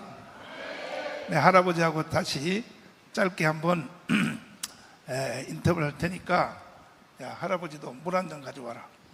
그렇지. 물 한 잔 가져와. 아, 거기 있구나. 자. 할아버지, 잘 계셨어요? 예. 건강은 어떠시고? 건강은 그저 이 팔이 좀 마음에 안 들고, 다리가? 정치는 그저 뭐 예전이나 똑같답니다. 저 자유통일 하는 거 한번 보고 하늘나라 가셔야 되지. 아, 그렇게 하면 좋죠. 그렇죠. 그런데 올해 연세가 몇 살이시죠? 97세입니다. 그러니까 97세라고 그러면은 흔히들 너 몇 살 먹었어 그러면 80살 먹었어 이러는 거니 1926년생입니다. 그러니까 뭐가 하면은 뭐 요새 말썽이 많아요. 여자도 홍보운동 할 놈 때문에. 홍보운동 때문에 그건 이제 이따가 나중에 차근차근 하기로 하고. 그런데 어디서 태어났어요?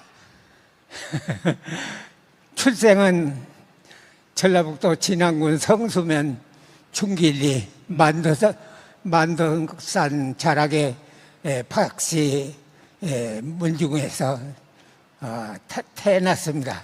그러면 할아버지가 해방될 때 있죠. 해방될 때. 예. 45년 해방될 때. 예. 그때 연세가 몇 살이었어요? 그때가 저 23살 이렇게 되죠. 그러면 우리나라의 근대사를 책을 안 읽어도 그러니까 여기 선생님들 많잖아요. 대화를 좀 해보면은 정 몰라요. 아무것도 몰라. 몰라. 아무것도. 그래서 할아버지가 오래 사셔야 돼. 그러니까 참 답답한 거이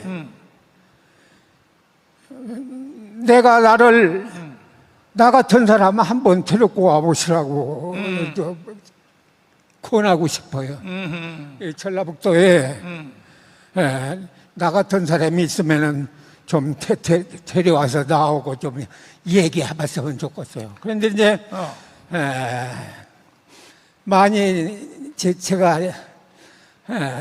음으로 양으로 뭐가 하면 접촉을 많이 해요. 자, 그런데 지금 그때 해방될 때 네. 연세가 22, 셋 됐으니까 그때 해방될 때에 할아버지가 20대 초반이니까 그때에 해방됐은 그 과정을 다 그때 보셨죠? 우선 첫째가 뭐냐 하면은 이승만 정권을 타도하는 것이 목적이에요. 자, 조금 이따 하고 조금 이따 하고 일단은 그 해방되기 전에 할아버지는 뭔 일을 했어요?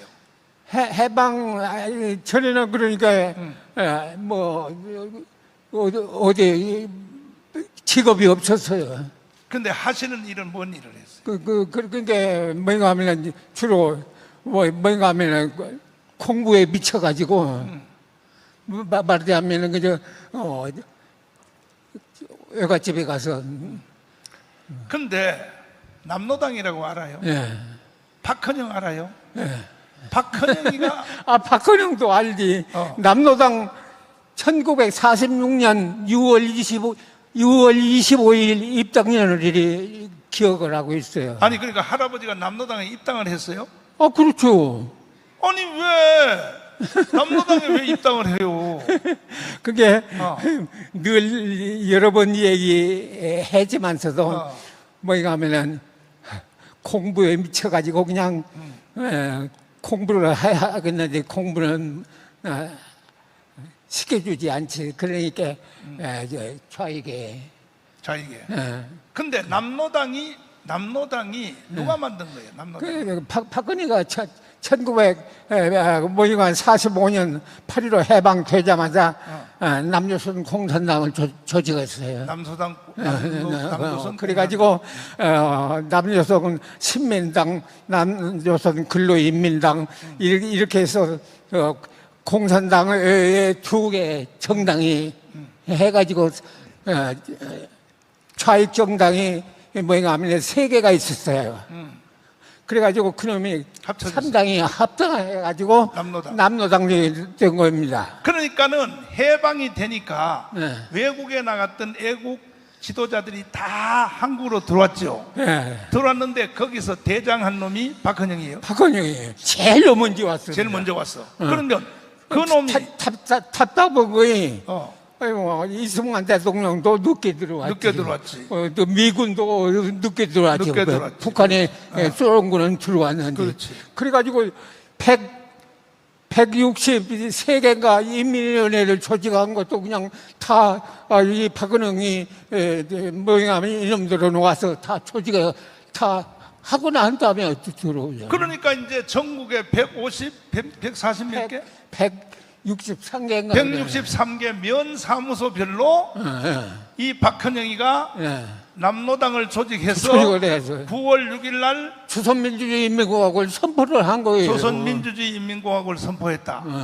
그게 이제 제일 먼저 이승만과 김구가 들어오기 전에 먼저 주도권을 잡은 거죠.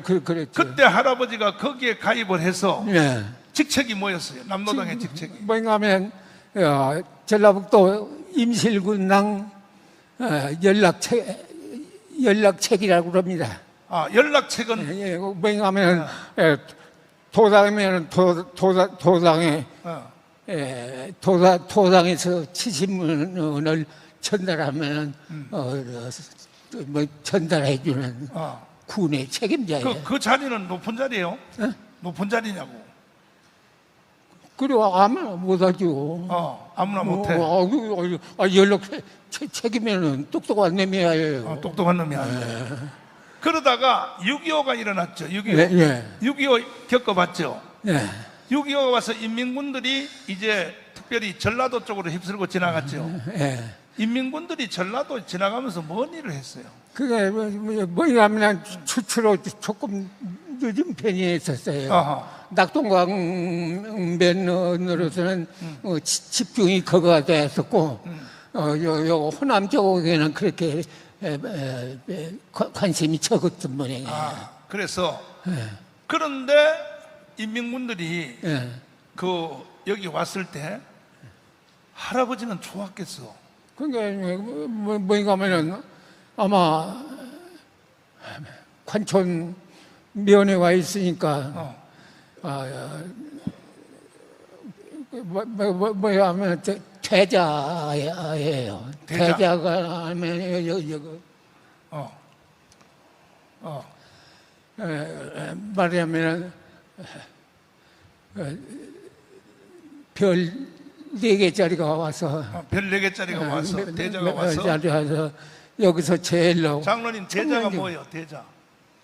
북한의 대자 계급이 대자가 뭐예요? 거기 여기 대령. 대령이 와가지고 여기서 제일로 청년 중에 제일 똑똑한 놈이 나와라. 똑똑한 놈 하나 데려오라. 그러니까 아마 누가 선발됐어요? 그러니까 제가 아마 선발이 된 것 같아요. 이야, 그러면 6.25 전쟁 3달 동안 낮동강까지 갈 동안에 할아버지는 대단했네. 제일로 승진이 빨랐었죠. 승진이 빨랐어? 빨갱이 쪽에서? 예. 그러면 그때 3달 동안 할아버지가 뭐 했어요? 그러니까 그렇게 되니까 임실군에 가서 지금 여기에 말하자면 안전기획부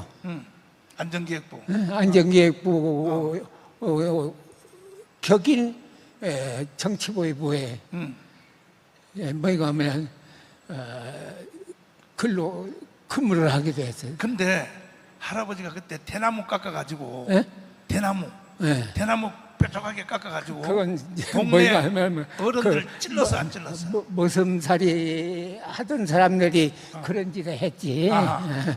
그리고 그럼 할아버지는 그걸 시켰네. 그럼 그런 것을 뭐냐면 정치하는 사람만을 관리하는 거이 말하자면 정치보위부예요. 자, 그러면 3달 동안 인민군이 전라도를 지나갈 때에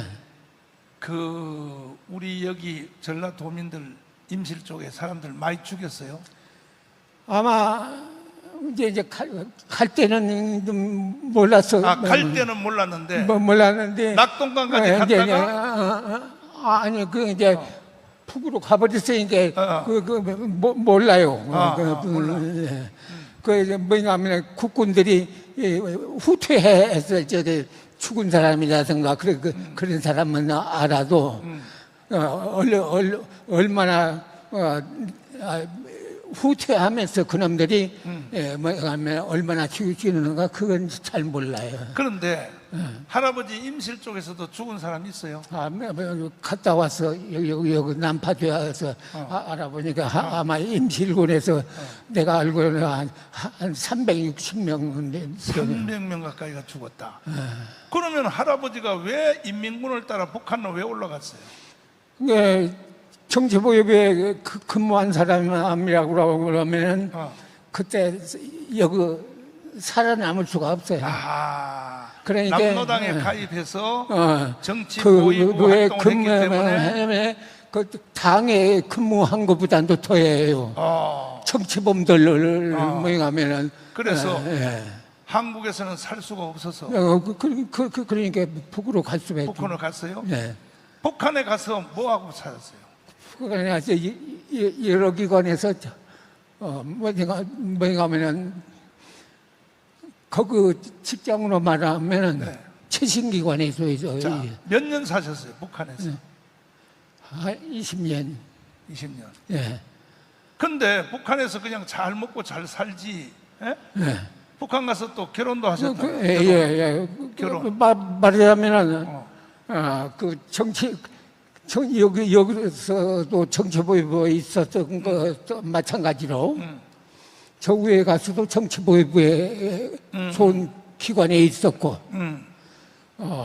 학교도 뭐냐면 두서너 개 나왔고 생활은 뭐 그런 대로 인기 있는 그런데 거기 가서 결혼을 해서 아기를 몇 뒀어요? 사남매. 사남매.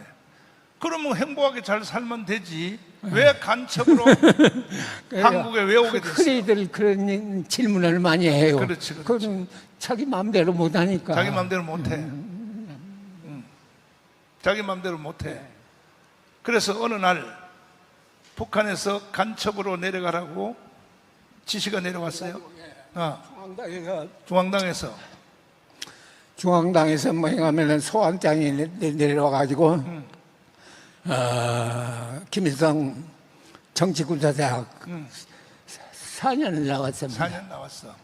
그게 간첩 학교예요. 그게 그 학교죠. 그 수업을 다 마친 뒤에 할아버지를 졸업 4년간에 뭐냐면 이 남조선 혁명이라고 그러는 거, 이 학교를 정식으로 나오는 일기예요. 일기야. 그리고 이제 남한의 간첩으로 파송이 됐죠. 예. 파송이 될 때 직책이 뭐였어요? 남한에 가서 뭘 하라 지시를 받았어요? 그게 뭐냐면은 1968년도 당중앙위원회 6월련의 결정이에요. 우리나라로 말하면 국회하고 똑같네. 거기서 결정을 아니에요. 그러면 당이 결정하고 행정이 결정한 거예요. 이거고 완전히 달라요. 달라요. 모든 북한의 기관들은 당이 우선이에요. 당 결정이 받아야 하니까. 그래서 남파 간첩을 할 때 68년도에 내려왔어요? 예, 68년. 근데 그렇게 북한이 주의를 하고 절대로 엄마를 만나면 안 된다 그런데 왜 한국에 와서 엄마를 왜 만나러 갔어요? 그 뭐냐 하면은 애당초 여기 올 적에 말하자면 근거지리를 철저히 준비를 못한 것이 큰 괴담이에요.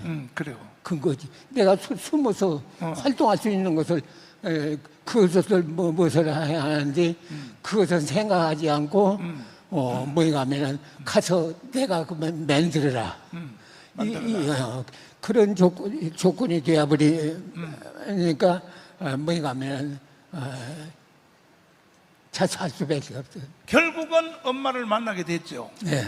엄마를 만나자 마음이 변화가 일어나서 전향하기로 마음을 먹고 전향하려고 자수하려고 파출소로 가는 중에 파출소의 경찰들이 너 여기 왜 왔냐 그래서 나 전향하러 왔다 하니까 내가 너를 그런 것이 아니라 뭐야 말하자면 무의도식자라고 그러세요. 그 경찰관들이 얘기하는 건. 이제 말하자면 연행될 것을 나는 측적하기가 무섭더라니까요. 무서워. 그런 게 그들이 스스로가 연행해서 가면은 자연스럽게 될 수 있다. 그때에 이제 자수를 하려고. 예. 그런데 경찰관들이 할아버지를 체포해서 결국은 그 경찰관은 계급이 특진이 되고 결국은 할아버지는 전향을 하러 갔는데 결국은 할아버지가 전향을 했어요. 했는데 경찰관들이 오히려 너는 아직 전향 안 했어 해서 10년 감옥 살았어요? 예. 감옥 몇 년 살았어요? 근데 문제는 자수를 한 것을 커버하려고 1년간 뭔가 하면은 안전가옥에서 뭔가 생활을 했어요. 1년간을 기소도 하지 않고. 기소도 안 하고. 근데 왜 10년 감옥을 살았어요? 10년을 왜 감옥 살았냐고. 그러니까 이제 1년간 뭐가 하면 거기서 그 문건 같은 것을 뭐냐 하면 조작해가지고 그래가지고 조작을 했어요. 그래가지고 결국은 마지막에 광주 교도소에 있었어요. 예. 그때 할아버지처럼 간첩으로 잡혀서 광주 교도소에 있었던 사람들이 몇 명이나 있었어요?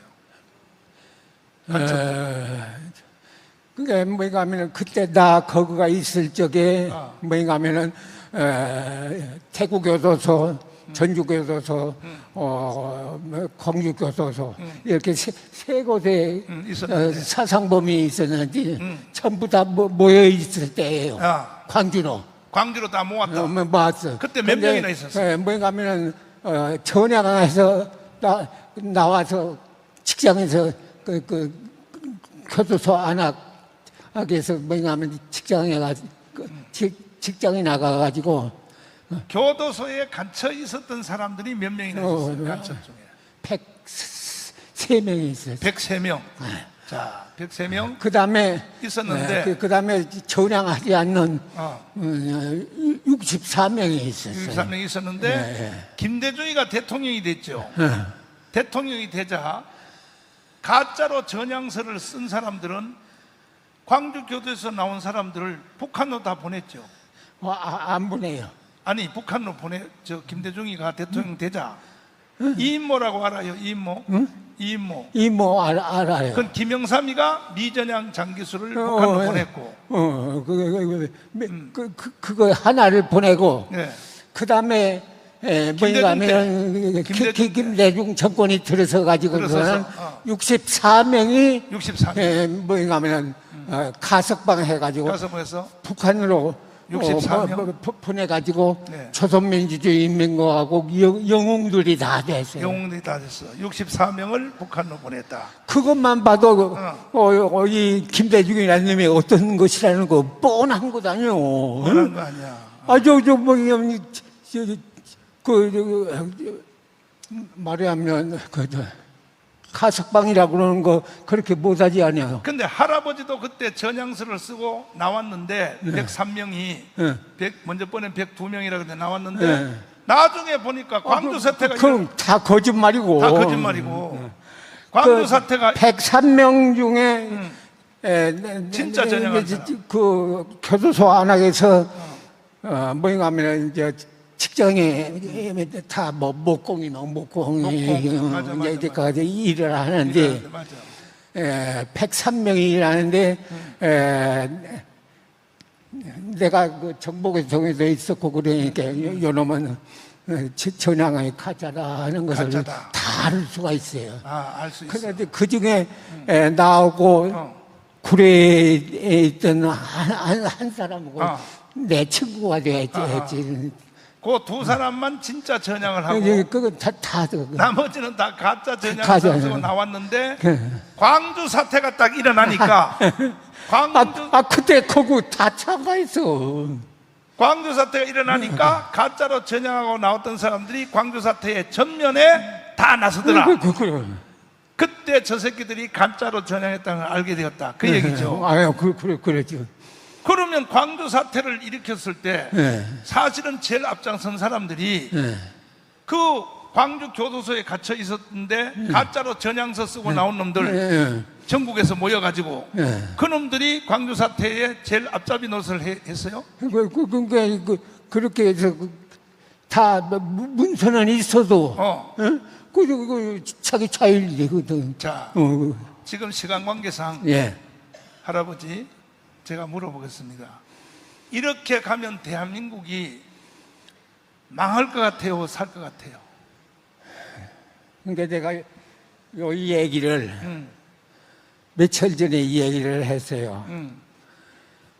나는 그냥 목사님의 이번에 혁명을 해야 한다. 그렇지. 그것도 다 읽어보고요. 그런데 솔직히 말하면은 그 뭐냐 하면 구구파로 몰릴 것 같아요. 구구파로. 맞아요. 그러니까 이 얘기를 못했다가 한번 이 얘기를 했어요. 그랬더니 구구가 아니냐. 그러면 당신은 뭐인가 하면 8.15 해방, 그 남조선 관계를 모르지 않느냐. 모르면서 극으로 못다는 것도 참 이상하죠. 더 자세히 물어보면 지금도 할아버지 같은 간첩들이 남조선에 많이 있어요, 없어요? 간첩 소굴이에요. 간첩 소굴이에요? 소굴이 돼가지고 뭐냐면 아주 MB 간첩을 못 잡으면서 새끼 간첩 잡으라고 그러거든요. 쉬운 말로. 근데 지금 윤석열 대통령 아유 MB 간첩 뭐냐면 김대중 MB 간첩. 김대중이가 간첩의 M이요? 그게 간첩이라고 그러면 남조선 혁명가예요. 혁명가야. 남조선 혁명가로 간첩이라만 하지. 그렇지만 간첩이다 그 소리가 난다 나는. 이 말을 또 안 하고 지나갈 수 없는데 할아버지가 북한에서 난파될 때에 김대중을 도와라 이 지시를 받았어요. 아, 그 틀림없는 나한테 얘기한 소리니까 요거 한 가지 얘기하고 저거 이제 아는 분 중에 이런 질문을 받아봤어요. 당신이 이것은 빨갱이다 하는 것을 알고 있던 사람이 있다면은 그 다음에는 다른 사람에 의해서 저 사람은 빨갱이였었다 하는 것을 알고 있는 사람이 두 사람만 얘기해달라고 해요. 자, 그래서 이런 빨갱이라고 그러는 것을 70년 전에부터 뭐 알고 있어. 그건 김대중이가 틀림없는 빨갱이라는 거 알고 지냈고, 그 다음에 하나는 남한테 이건 빨갱이인데 이거 빨갱이라고 하는 것을 내가 남에 의해서 알고 있는 사람. 자, 그런데 할아버지가 김대중을 도와라 그랬는데 김대중이가 대통령이 됐단 말이야. 대통령이 될 때 할아버지는 마음이 어땠어요?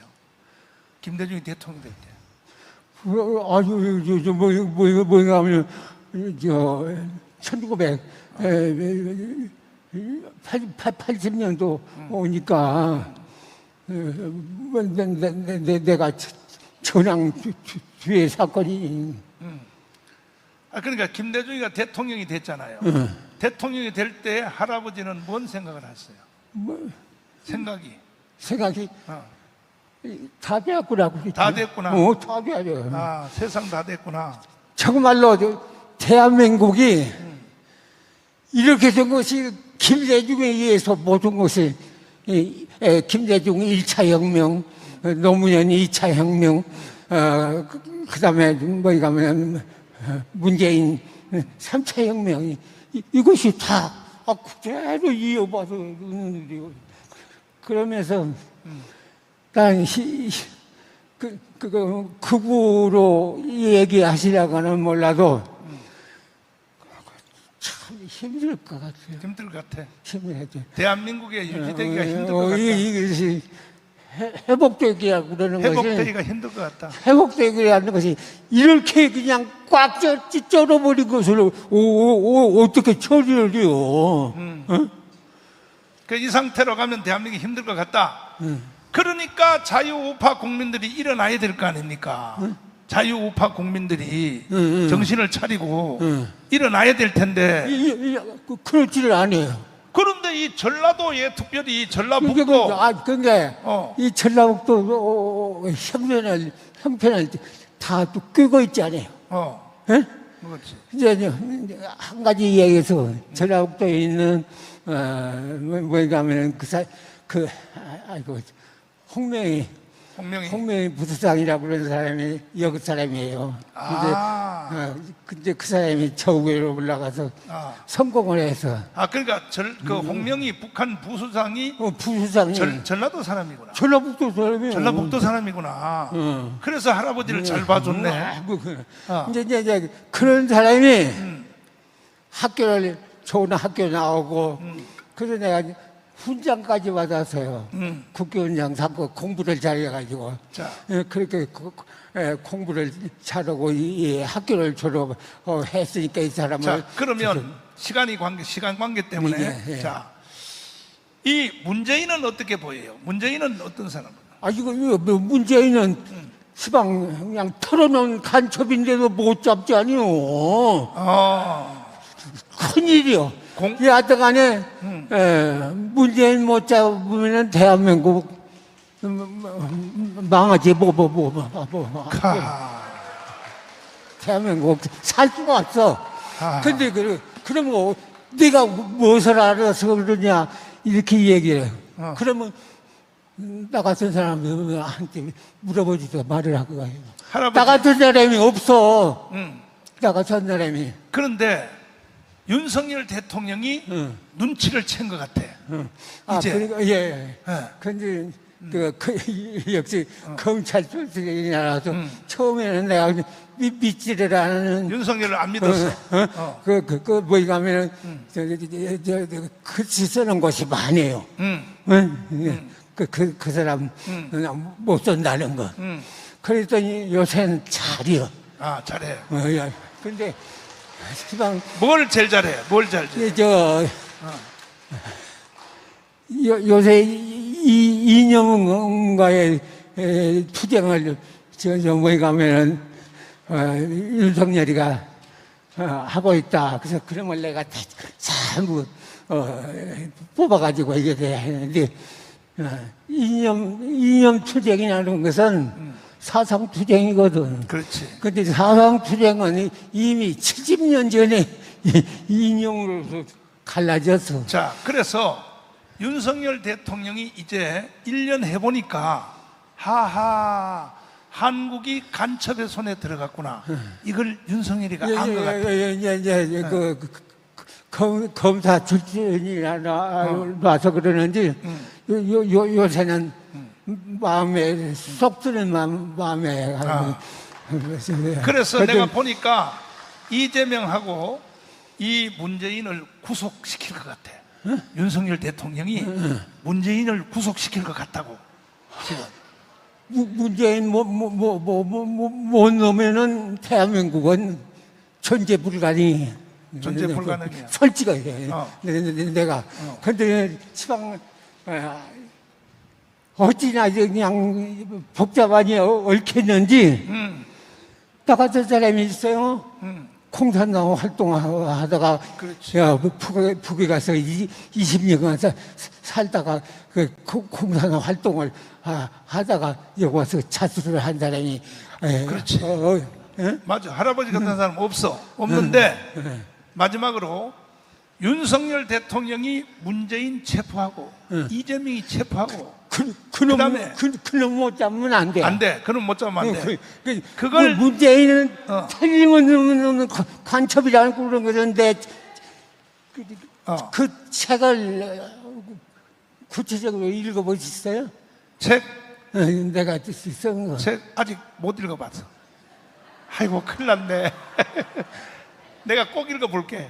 그거 한번 이제 말로 들어보던 문재인이 어떤 놈이란 것을 할아버지 쓴 책을 내가 틀림없이 그때 뭐에 가면 뭐야 스님이 말씀하신 거. 그렇지. 근데 그 윤석열 대통령이 문재인도 구속시키고 사형도 시키고 하기 위해서 밑바닥에서 지지 세력이 일어나야 되는데 윤석열에 대하여 그래서 내가 그걸 만들려고 전국에 다니면서 천만 조직을 하는 거야. 윤석열이 일을 잘하기 위해서 하는데 이 전라도가 제일 말을 안 들어. 내 말을. 그럴 수밖에 없어. 그럴 수밖에 없어. 여기는 100명이면 한 10사람밖에 안 돼.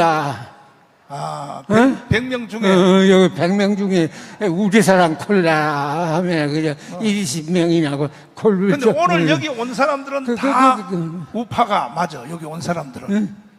근데 보통 전라북도 다른 사람들 따지면 내가 보니까 나는 양양 여기 있는 양반 다 만나고 싶어. 다 만나고 싶은데 그렇게 안 되니까. 그래서 반드시 내가 1000만 명을 조직해서 문재인 이 새끼를 깜빵에다 쳐넣으려 그래 내가. 그럼 꼭 그놈을 잡아야 돼. 그놈을 잡아야 돼. 왜 그런가 하면은 문재인을 놓쳐버려서 예? 문재인 진짜 백일을 문재인 놓치는 게 있어. 문재인 김대중. 정말 5.18 5.18 이놈은 떨구지 않아서 죄져버리셨으니까 이놈을 인간을 파악을 못했어 이 대한민국 사람들이. 그래가지고 이 나라가 이렇게 되었는데 만약에 문재인이 이 나라에서 처치 못하면 이제 대한민국은 미안하지만 내 지난 97년간은 뭐이가 하면 체험과 그 생활을 통해서 한 것이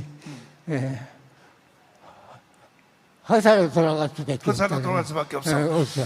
할아버지 내가 근데 그거 몇 년에 이 뭐인가 하면 목사님의 말씀이 참 오라. 내가 그러니까 목사님은 좋아서 그런데 뭐인가 하면 굉장히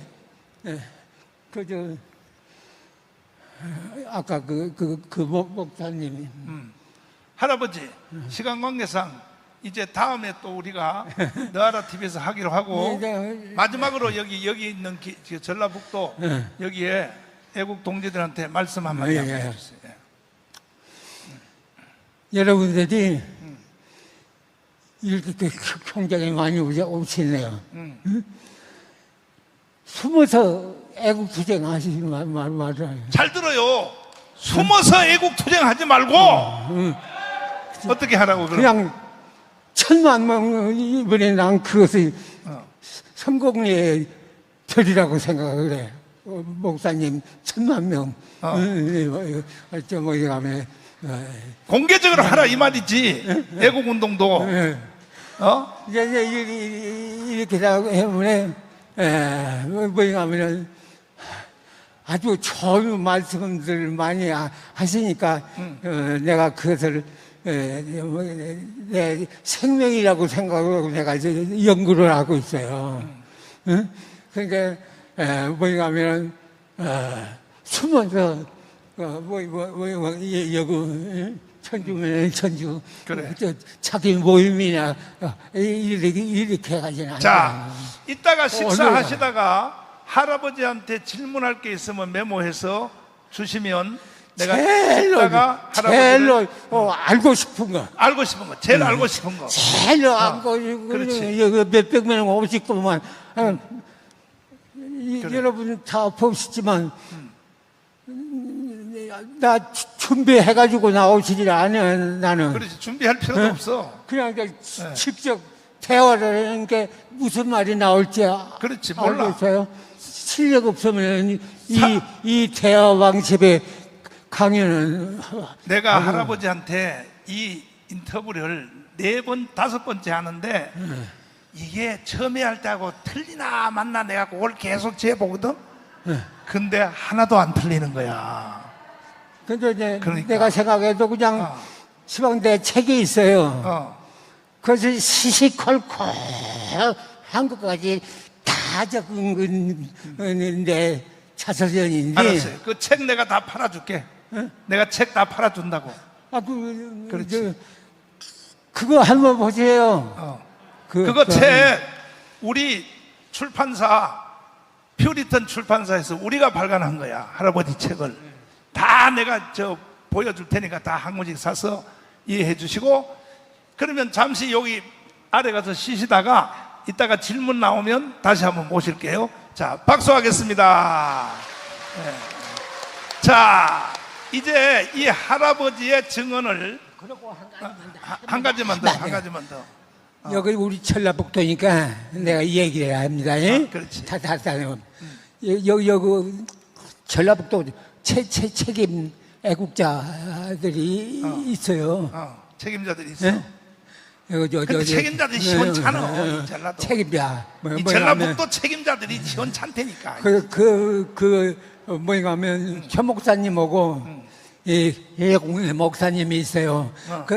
잘 아시면 좋겠어요. 전라북도에 대해서는 뭐인가 하면 아마 충책을 짊어지고 뭐인가 하면 잘 뭐인가 하면 목사님이 키워놓으셔서 참 다행이라고 생각해요. 아니 시원찮다니까. 근데 그 목사님들 둘이 잘 그래. 뭐인가 하면 애국 투쟁을 해야지겠다. 이따가 다시 한번 물어보겠습니다. 잠깐 쉬시다가. 자, 드디어 이 할아버지의 모든 말을 사실이란 것을 증명할 임실에서 태어난 또 한 놈이 있습니다. 그 놈이 바로 전주남입니다. 앞으로 한번 모시겠습니다. 박수. 전주남 목사님하고 나하고 32년 친구인데 바로 할아버지가 태어난 임실에서 같이 태어났어. 그러니까 이제 전주남하고 말해보면 할아버지 말이 사실인지 알아요. 임실에서 태어났어요? 태어났어요. 거기가 빨갱이 구덩이라며. 오늘 제가 광주에서 오면서 할아버지 동네 들렸다 왔어요. 아, 동네 들렀다 왔어? 오면서. 그런데 어릴 때 동네 어른들한테 뭘 들었어요? 들은 게 아니고 많이 봤지요, 저도. 봤어? 네. 세상에.